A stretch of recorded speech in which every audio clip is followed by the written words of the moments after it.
Hello and welcome back to our channel. So it is the day after Hurricane Ian, which was forecasted to come through Tampa Bay, and we got lucky and it kind of skirted south of us. So we have our whole house all boarded up, everything around here tied down, all kinds of things going on. But like I said, we were lucky to get by with pretty much no major damage at all in our whole community, which is awesome. Of course, prayers for all of the people down south, because we know there's a lot of damage down there. But anyway, we needed to come back and give an update on our moringa trees because they didn't fare so well. It's honestly probably some of the worst amount of damage we have on our property. So I'm going to spin this around. Roof did come in with water. Yeah, but this is a moringa video. We're going to stay out here. Sure. And yeah, let me spin this around and show you the tree and how he's going to cut it down. If you watched our last video on our moringa trees, you know that we had 3 nice big moringa trees here. Well, Hurricane Ian just came through and did this. But that's okay because these trees are awesome and you can just trim them down all the way down here to the stumps, just like this. And they'll grow back basically just like this, which is awesome. It is broken all over, but luckily Keith was gonna cut it anyway. We chop it down pretty often when it gets big because one, we want to keep it low enough and growing fresh and luscious so that we can actually use all of the leaves and reach them and keep them in this area. So I know some people have trees that grow really tall and they can't even reach their leaves anymore. And we use these leaves to make supplements, to use in our food. If you've seen our videos of the pods.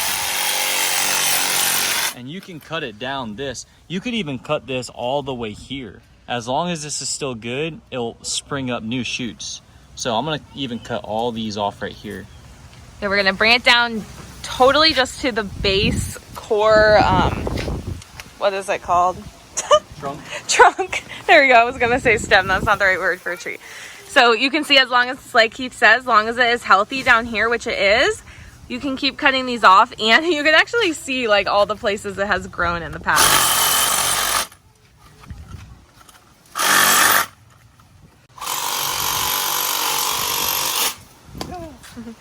And also, you can actually clean these up, you know, just like this, all the way down.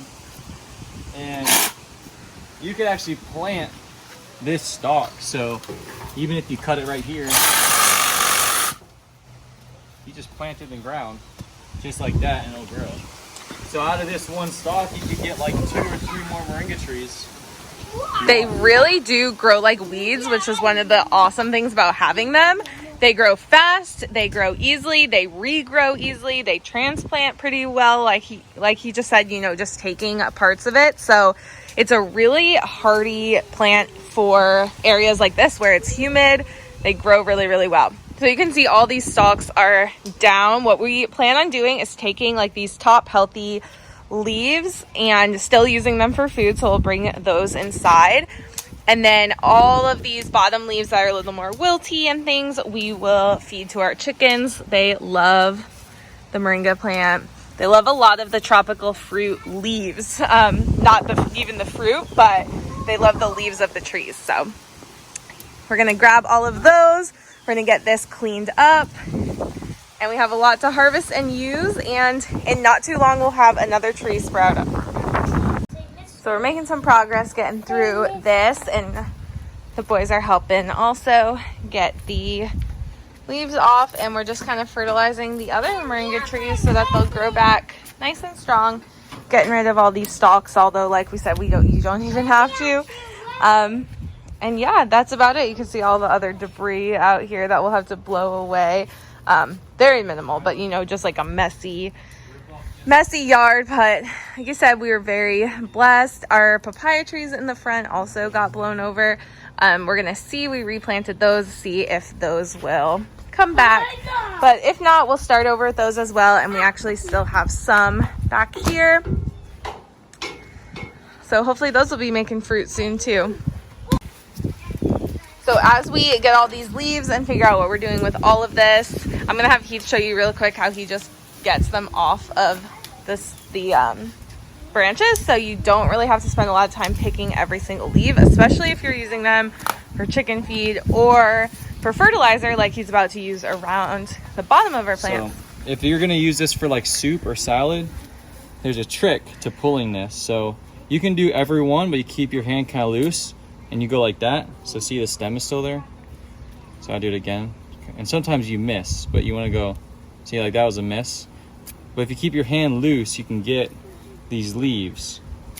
See, like that. But if you're just gonna harvest, and you can eat these, by the way, that's not bad to eat. So if you're making a salad, just do that. But what we're gonna do is we're gonna use this as fertilizer. I use these on my banana trees, my mango trees, any plants. Watch out, Dewey. Any plants, any trees that need help, because there's certain times of year you can't buy fertilizer in Florida, and this is a great natural fertilizer. So what I do, and when I put it in the chicken coop, I just loosely kind of grab, just like that, and I just loosely grab all those off. And if I get some of the stalk, that's okay. But I'm just trying to get quickly as much of the leaves that I can, and they'll just, you know, die off and give this plant good nutrients. And just so you know, these plants definitely thrive in the heat and in the humidity, so you don't want to be cutting them down or planting new ones in the winter. Try and do it in the spring, in the summer. That's going to be your best bet for them to grow really healthy and strong. Throughout the summer, ours really grew like weeds. We kept chopping off pieces and they just kept growing. We planted more in our front yard and they grew really fast. So summer is a great time if you can hold off just a little bit to get them in the ground. They withstood pretty good until this major hurricane, but other than that, we're excited for them to come back, and I think you guys will enjoy having them in your yard as much as we do. Don't fear that they are dead or growing funky or whatever the case is. You can always just trim them completely back and kind of start over. So we will definitely keep you updated on how these grow back, and in the meantime, hope you guys enjoy the last little bit of summer before the fall comes. We're so excited for fall and all that comes with it. So we'll see you guys soon.